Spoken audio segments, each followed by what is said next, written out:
Hello, Soul Sister. Welcome to Midlife Love Out Loud, your one-stop love shop. And I've got someone in the house that I am so excited to share with you.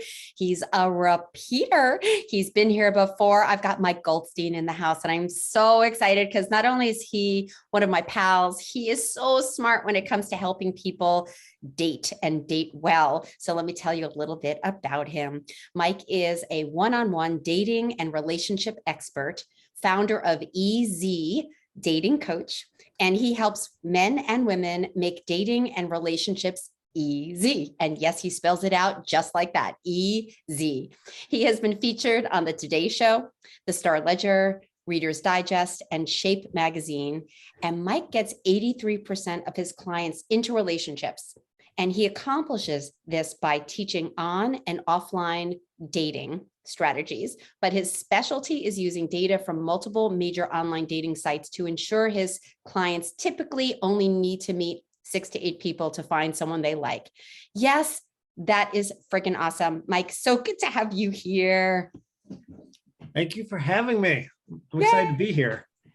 Mike and I go way back, really, when I first started being a love coach and helping people, I looked to Mike for dating advice. I do the inner work. I help people figure out what's in shadow, why they're in their way, why are they struggling? And Mike is like, I know how to get them dates and I know how to do this online thing. And he's just such a pro. So I'm so thrilled to have your wisdom here. I've learned so much from you. So I would like to dive in, and we're going to talk about a really juicy topic, which what makes a man addicted to you and want to commit? That's something every woman wants to know, how to get a man addicted to you and want to commit. So take it away, Mike. How do you do it? Yeah, I wanted to give women some insider information that frankly, their counterparts don't have. And I want to give you a skill set that other women just don't have. And so the first thing is I want you to understand what's happening in today's day and age. The male, and you've felt this, is losing his masculinity. Yeah. And let me explain what the heck that means. A lot of you are looking at men and they're like, why isn't he taking control? Why isn't he doing the masculine thing and making me be the woman? And you're like, I don't like this. I want to be the woman. And a lot of it is because of what's happened in society. And I'm not making excuses for him. I'm just telling you what has happened. Yep. This guy 100 years ago, 50 years ago, all the men got to go to work and their women stayed at home and they got to provide the money and they got to be the provider, the protector, the man of the house. And guess what, ladies? Now you rock. Yes, we do. Yeah, and the women rock. Puts men in a very interesting situation now. And this is fabulous. Like women working, well, I mean, it's good and bad all at the same time. Some of you maybe want to still be at home with your feet up, but that's so fabulous. It is fabulous that women are in the workplace. We need this. It helps us. It's better. Anyway, we got it. Yeah. So now the man lost his spot and he's like, I no longer have the role of providing. And a lot of men are struggling with what their new role can be. And frankly, they're not very good at it. The other role could be simply being able to listen to his woman, support her, make her feel special, cherished. And frankly, we suck at this. Yeah. Yeah. In general, that is true. In general, we suck. There's a few guys out there that got it. Yeah. Right? Judy? It's true. Because I mean, that's what's happening is how I view it. Women are looking for their men to be more like women, to be the good listeners, the nurturers, the supporters in that emotional way. And men have not been taught or trained or conditioned to be able to be like that. And it's tricky for them. And I feel badly. I definitely feel badly for how men are struggling with this for sure. Absolutely. So today we're going to give you a skill set that can push him towards masculinity, push him to being the man that you want. And of course, you're accepting who he is. But we're going to give you an acronym today. We're going to go one at a time, and we're going to make a man addicted to you with this skill set because other people don't have it. So my acronym is NAB. You got to nab a guy. And we're going to go one at a time. The first one's making him needed. And so right now, you're got your amazing job. You're doing everything yourself. You don't need him. It's like even the one thing that supposedly men have is they're strong. I mean, you have money. You can hire a mover. You can hire someone to move things for you. And some of you women are really strong yourselves. So you just do it yourself. So this guy's got his hands in the air and he's like, what do? I don't have a spot. Like, what am I supposed to do here? Yeah. So we got to make him feel needed. And this could be so easy. I want to give the easiest example I can give. Junie, imagine you're on a first date at Starbucks and you get your coffee, you sit down and you forgot the milk and sugar. Instead of going to do it yourself as the independent woman, what I want you to do is say, hey, honey, or excuse me, hey, Bob. It's not honey yet. First date, sorry. Might need some honey for the tea, but yeah, that's right. Bob, like, would you mind getting me some sugar and milk in my coffee? Yeah. Bob's like, I get to do something. So Bob goes and puts some milk and sugar. He brings it back. And you're like, Bob, thank you. You are such a gentleman. Thank you for providing for me, or whatever you feel comfortable saying. Right. Now, that's just one example, but now you've made him feel needed. He has something to do. And then the next part of NAB is appreciated, saying the thank you. So this is just one nuance of like what your whole life together can be like, is giving him opportunities to provide for you. And it's not like all the time, and you're not going to drive him nuts, but think about this opportunity for him to go get you the milk and sugar. He could have just sat there and you could have done it yourself and you would have felt no connection to each other. Right. But instead it's like, oh, my man is a good guy. He's taking care of this. And then a man always wants to receive appreciation from his woman and feel like he's successful. Yep. So does that all make sense, Judy? It actually does. It actually does. I have a quick story. I was married to a man that really didn't really show up for me and I didn't get my needs met. And I learned to not even ask to get my needs met. And I learned to do everything myself, which a lot of women have learned as well with the situation that we have in our culture and having to be on our own. And anyway, so I started dating somebody after my marriage, really awesome guy, really great relationship on a lot of levels. And I remember we were at Home Depot and I went to go get all the stuff out of the back. And I'm trying to carry all of these things. And he says, can I help you? And I was like, no, I've got it. And he stopped me because he knew me well enough. And he's like, I'm not your ex-husband. I want to help. And in that moment, I mean, it was a little heart crushing, but in that moment, I realized I had been trained to do everything on my own. And I had not really allowed anybody to do anything for me. I became Wonder Woman. And so that was the beginning of retraining myself to receive and to ask for help, because I had learned asking for help wasn't going to happen. And then I felt rejected. So I think it's both sides. It's like the women have to feel more comfortable at saying, hey, would you mind getting me the cream, and feel maybe a little discomfort because we know we can do it on our own. But the grander picture is, let him know that he's got value and that he could actually do something for you, and then appreciate the heck out of him, because men like to know that they have value. So I'm right there with you 100%. Yeah. And Junie, I'm sure you know this about me over the years, but like, I'm a king of efficiency and teamwork. So if you're really going to be in partnership, let him do some of the masculine stuff, the doing, which then frees you up and makes you feel better. You're like, oh, finally someone's helping me with something. Like, especially our divorced with, single moms out there, like allow him to, if you've been dating for years, allow him to go pick up the kids from soccer so you don't have to do it. Yeah. Allow him to pick up the milk that you could have got. Allow him to go to the grocery store to cook dinner. And all of a sudden you're free and you're like, oh, someone's finally helping me. Yeah. And let them know how wonderful you feel because of it, because then they feel good. They're like, wow, I just did something really great. And she got to relax and, ooh, maybe I'll have sex tonight because I did a good thing. Ding, ding, ding. Yeah. Like sex, or like even just seeing, now that you're feeling relaxed, like you're free to be in your feminine. Yes. and just be playful and have fun. And all of a sudden you're like, come here, sweetie. Like, you got the milk. I'm going to give you something now. Or like, let me give you a massage, or like free to like, I want to dance now. Like, I want to Right. have fun. Yep. Everybody's being taken care of. The man is feeling like they have a purpose, and they've done a good job, and their woman is happy. And then the women get to relax and dive in more to that playfulness. So I just love that you're bringing this up, because when we start dating, people are bringing that bag of shadows and beliefs, and I better do everything myself. So this is really important. To have a man really feel good and feel like, wow, there's a place for me. We need to create a place for them. Absolutely. Yeah. And I want to Yeah. bring up like a side point. Like, I think sometimes women, their mood, sometimes, I'm Mhm. not saying this is healthy, but sometimes their mood gets evaluated by how their relationship's doing. If the relationship feels like it's kicking butt and everything's happy, mood's high. And Mm. sometimes when the relationship's going bad, like the mood comes down. Well, the man does something kind of similar.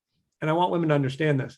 When his woman is on cloud nine happy, his mood is through the roof because he feels like he has provided that.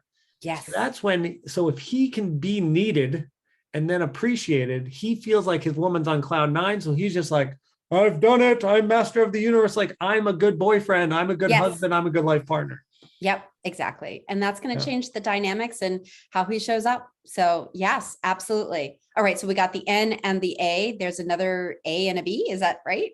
Yeah. So we're needed. We're appreciated. Now we're accepted. Who doesn't want that?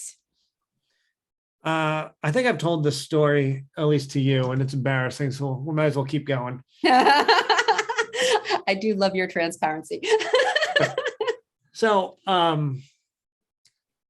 I used to fart a lot. I probably still do, but I had a partner that I was living with, and it was just gross. I'd be on the couch, I'd be like tuned away, and like, this is in my own house, and this woman could be like, "You are so gross. Like, I don't even want to know you."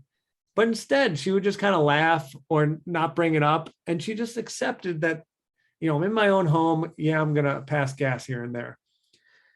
So what I'm looking for and what I want ladies to do is, if you find a man that treats you amazing and you have values aligned and it's a fantastic relationship, he's going to have some idiosyncrasies. He's going to have some things that maybe you don't like. But if it's like a 95% relationship that's great, the 5% stuff, we just got to fully accept it.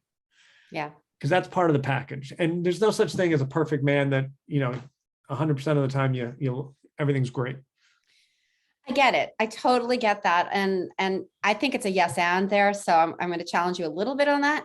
Yeah. Because yes, if we focus on the 5%, we're going to be missing out on something really beautiful, and we can really throw a wrench into something solid. With that said, I really think it's important to speak what we need to speak to. If in that 5% you're getting hurt in some way or being disrespected, or yeah, something is not good for you. I think a lot of it is how we communicate and being able to, yes, totally let things go. Like, all right, farted, to be really honest, my boyfriend has quite the wicked belch. He really does. And, and God forbid he hears this podcast. Anyway, but he doesn't do it in public. And when we're together, it's like, all right, he's letting it rip and it's helping him feel better. And I just let it go. Sometimes I'm like, oh, wow. But if it really bothered me in that 5%, I would say, hon, I got to let you know that there's something you do. And when this is happening, this is how it, makes me feel. And can we talk about this? So yes, focus on the 95%, but I also think we need to be mindful of what's going on in the 5%. Would you agree, or how do you take that? Yeah, I totally agree. Like, I think it's so important for women to feel heard, especially when something's bothering them. Like, it's vital. What I try to teach is kind of almost being playful about it when you can, as opposed to, making the serious conversation, because men just want to have fun ultimately. And that's when they're in the greatest relationship ever, is it's just fun. So let me tell you a story about how this woman executed it perfectly on me. So Junie, like a lot of other men, I suck at deciding to clean the house. I just don't do it. I don't think like, oh, I've got free time. Let me go vacuum. That's not how my brain works. You know what? I must be a guy. Yeah. So, but this drove my partner at the time nuts. She's like, you Yeah. never freaking clean the house. It's disgusting. And she liked it clean, which I like it clean too. So anyway, what she goes to me is she understood men that we do better with variable tasks. If you say every week vacuum, we're like, oh, this sounds awful. It's a never ending task. But if you variably tell us every week on a Tuesday, a Thursday, different days, hey, would you mind vacuuming? We're like, ooh, it has a start, it has a finish. I'm just going to vacuum. I'm done. Good. Mm. And then so if that drove her nuts, she then would just be like, you sexy man, it would make me so happy if you would vacuum the living room sometime. So she's not telling me do it now. She's just saying sometime because she knows I'm busy. I'm going to do it though, because I care about her. A man that doesn't care is not going to do it. Yeah. But I care about her. So then I vacuum. And then I'll be vacuuming and she'll go, oh my God, your biceps look so good. Grease that wheel. And then, I keep getting compliments and then I finish. She gives me a huge kiss. And you know what happens? Because I felt needed, then appreciated. I want to vacuum because now I get my compliments. I feel like she's happy. So now all of a sudden I'm like, if I can make the relationship better and her smiling just by moving this thing back and forth for a little while, I'm in. Yeah, totally. When I first started dating my honey, he really, he wasn't into pets. I have this beautiful, amazing dog. And he was like, yeah, there's no way I'm ever picking up poop. There's just it's never happening. And nor did I ask him to, but I don't remember what it was. It was a really long time ago.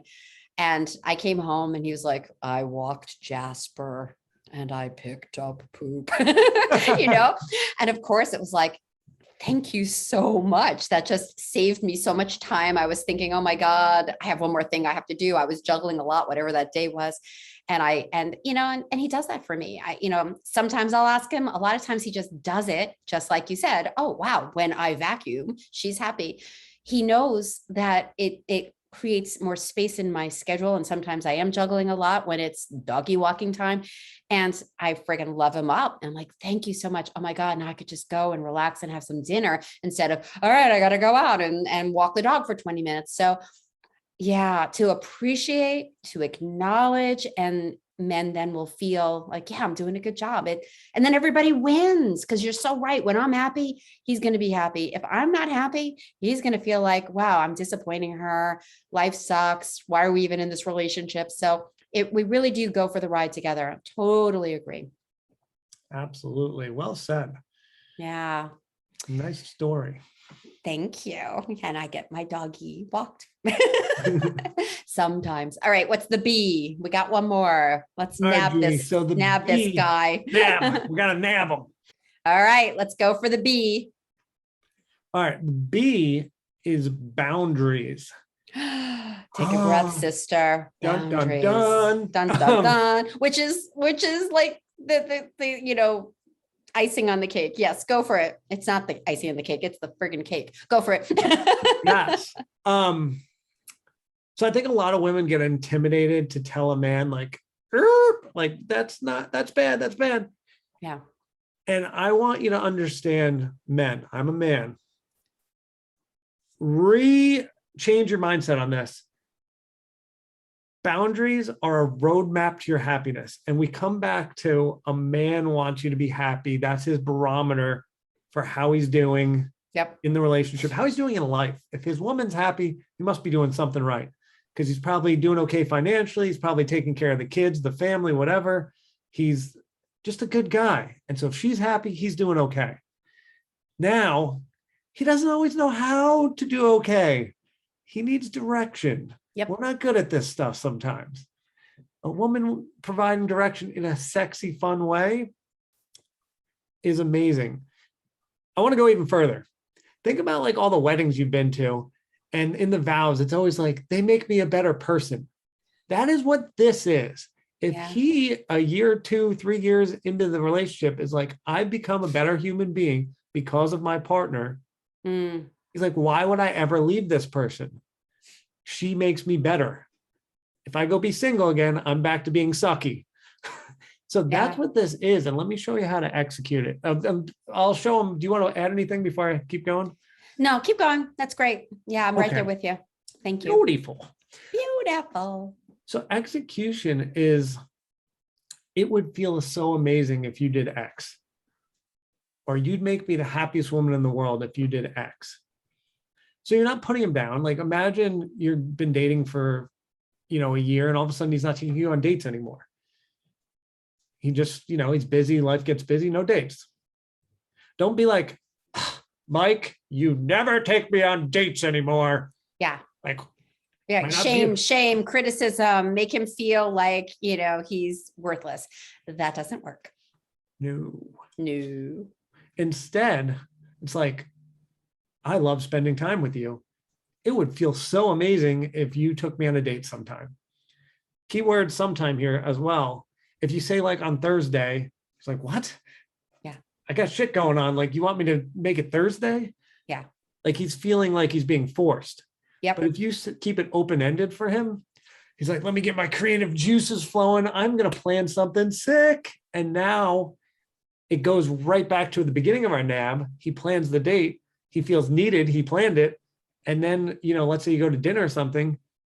It's like, this is the best salmon of my life. He feels appreciated. He planned this. As far as he's concerned, he cooked the damn salmon because he planned the whole thing. Yes, that is how his brain works. And he's to the moon that he was able to provide this. Once again, back to our masculine, he doesn't have a role. Now he does have a role. He's doing something because you provided him something to do. Right. We need to give instructions, and in a way that's not demanding or pressure, but an invitation from that.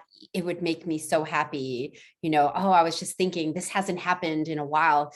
Might we do this? And, can you create that? And whatever. I'm making up all this stuff. What you said was exactly right. It's spot on. And so many people are afraid to ask for what they want because typically they ask it in a way that is demanding and gets a bad reaction. And that's their history. Hence, empty out the baggage so you can actually do this in the way that you just said, so that we can actually come from a place of, it would make me so thrilled if we can have a special date night. Might you do that for us? And just let me know when. And that would be so great. I would be so happy. It's just such a different energy. And I know for my guy, whenever we've bumped up against some things, and if it comes out at all as a demand or a have to or a time constraint, there's pushback because it's like, oh my God, I just had a full day, but it's I've had to learn this too, and to learn him just like he had to learn me. These are great ways of communicating, and then there's the person you're with, because sometimes certain language will work differently with different people. At the end of the day, when you come from your heart and that person really loves you, you're going to go so far. And it comes back to the dating, making somebody feel like there's a place for them and that they have value. I think that's wonderful. Absolutely. That's a way to nab somebody. Woo-hoo. Absolutely. What you just said made me think of something. Ladies, I know for me, when I get emotional and I'm feeling like my energies are coming down, if I go have that conversation at that point, I'm not going to say it in the positive way. I'm saying it now. Yeah. And so women, when you get in that emotional state, you're actually going to hop to your masculine energy, which is a problem solving type of energy. So true. And then you go to the guy in a masculine state and you're like, I want to solve this problem. And you're saying it in a masculine way. Like, here's how we solve it. And he's like, I don't want to date a man. I don't want to date a masculine person. So instead, what we need to do is re-find our feminine, which is just taking some time to ourselves, having some self-care and relaxing. And then maybe it's a day later or whatever you had to do. And now all of a sudden you're like, ooh, I do have a good guy, but this I'm not happy about. Let me say it in my feminine, playful way that's actually going to get results, because he responds to my feminine. He doesn't want to respond to my masculine. So well done. So well said. I'm so glad you brought that up, really, because there's just such truth there. And women being in the workplace and juggling all these things, there is a lot of masculine energy. And being single for many years, a lot of women have learned to do everything on their own, and they can come from that problem solving masculine kind of energy. So that's huge, to take the time to relax, to have that bath, to empty out, and then tap into that feminine energy. It's huge. I love that you brought that up. I have another, like, one last huge question for you. You do all this, everybody's like, okay, great, I'm going to do this. I've asked him nicely, oh, would you mind, getting me the cream and the sugar? That would mean so much to me. And they do it. And you appreciate them, and you adore them. And what was the third A? It tells the NAAB again. Yeah, needed, appreciated, accepted, and boundaries. Okay, so you make them, you give them the needing. Okay, great, there's a place for me, and then you appreciate them, and then they feel accepted. Is that right? Am I getting this right? They're like, okay, great, I'm doing a good job. I'm in, right? And then they're getting the instructions in a heartfelt way. This would be great if this can happen. So you do all these things, but you find that the guy isn't calling you, or that the guy isn't really committing or calling you the girlfriend, and you're doing all the quote right things, but you're not getting that man quote addicted to you and wanting to commit. There's something happening. I have my take on that. I'm just curious what your take is on that. Yeah, I don't love baseball, but I believe in 3 strikes and you're out. And how I execute this is, the first one is the really nice one with it would feel so amazing. The second one is pretty similar. Like, you'd make me the happiest woman in the world if you did X. So 2 nice ones. Then the third one's a more formal sit down, where you're still using I statements, which is, you're not pointing blame at him. You're saying, I feel like underappreciated I feel underappreciated when I'm not being taken on a date, or when I'm not hearing from you. Yeah. And once again, it would feel amazing to hear from you. Yeah. And see what he says, see if he's open to it. And then I guess maybe there might be a 4th chance, but not much after this. You kind of build out what you need. Eventually you're going to tell him, I want this from a partner. And this is explicit now. You're not really beating around the fence, because this is do or die time for him. So there's no mincing your words. It's like, I need to hear from you every single day, because it makes me feel like I'm in a true committed partnership. And that's just what I want. Yeah. And if that's not, who you want to be, that's fine. I'm sure there is a man that wants to do that. But if he wants to step up to the plate, and you give him a chance to do it, and you say, like, listen, let's reevaluate this in a few weeks. And then maybe you actually document and kind of keep the metrics of, is he actually reaching out to you and what's happening? But if he doesn't, then, you deserve, you're a high value woman. You deserve a certain standard. Some guys are going to be more than happy to reach out to you every day. So it might be time to move on. Exactly. Because even if you do all the right things, and even if you do all the right things, he may not be wired to text you or call you every day. His lifestyle might be so completely different. In fact, I don't know if you remember this conversation you and I had a few years ago. I was dating this other guy before I met David. And then I met David, and I was kind of going, this other guy has these qualities and I really like him, but he doesn't connect with me on a daily basis, let alone a weekly basis. And he's really busy and blah, blah, blah, blah. And David is so there for me. And you said, David's your guy. This guy is not going to make you happy. You want more attention, and that's important to you. And you were spot on. So it doesn't mean that the other guy, that I did anything wrong. And I could have said all the right things and did all the nab that you just described, but it wasn't the right fit for me. His life was different than my life. It wasn't a fit. So I think it's so important to remember what's important to you, soul sister. Does it work? Does it not work? And that's why I always say we need to start with what is it you really want? Because you're just going to get really frustrated when things aren't working and you're not even going to be able to go, well, this is important to me because you don't know what's important to you. So if it's not working and you've done all these steps, you got to let it go because he's not your person and you deserve somebody to meet you in that way. So I'm glad we talked about that because I think it's important because then it's so easy. I hear so often, I'm doing all the right things. Why isn't this not working? He just may not be the right one. Or you may not know exactly what you need or want and have some of this skill set up right in the best way to get this man to be addicted to you and want to commit. So I love it.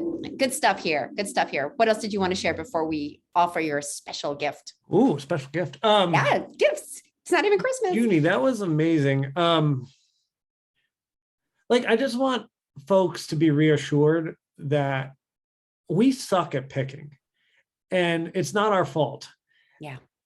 Reason being is when we get 80% of the way there or 90% of the way there to a good partner, where maybe we're looking for like a really good partner, we've dated so many people that were such bad fits. When we finally get one that seems pretty close, we lock into that one and we're like, let's give it a go. And then we try to force it.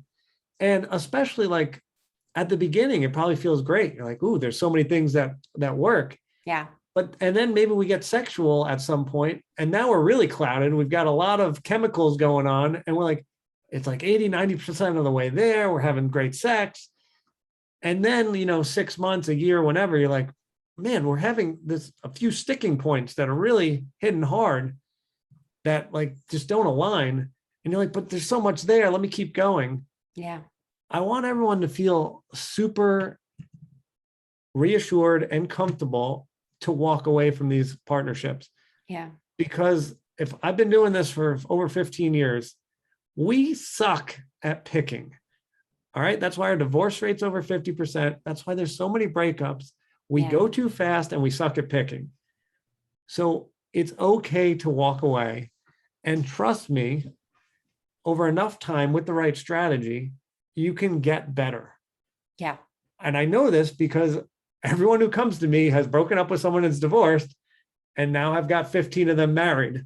And now I've got like, they're all getting back into relationships. Yeah. Yeah. And I want to add to that. Ones. Yeah, absolutely. So if you've been in a relationship and many relationships that have drained you and you haven't had your needs met, and somebody comes along and has different qualities, you're hungry. You've been in a desert and it's like, oh my God, there's this buffet and he's looking like a superstar. And, to Mike's point, that can only last so long if it really isn't the right fit. So definitely you need to see that and you need to be able to go, okay, this is awesome, but this really isn't exactly what I'm looking for. It's not the right fit when you start to really see clearly.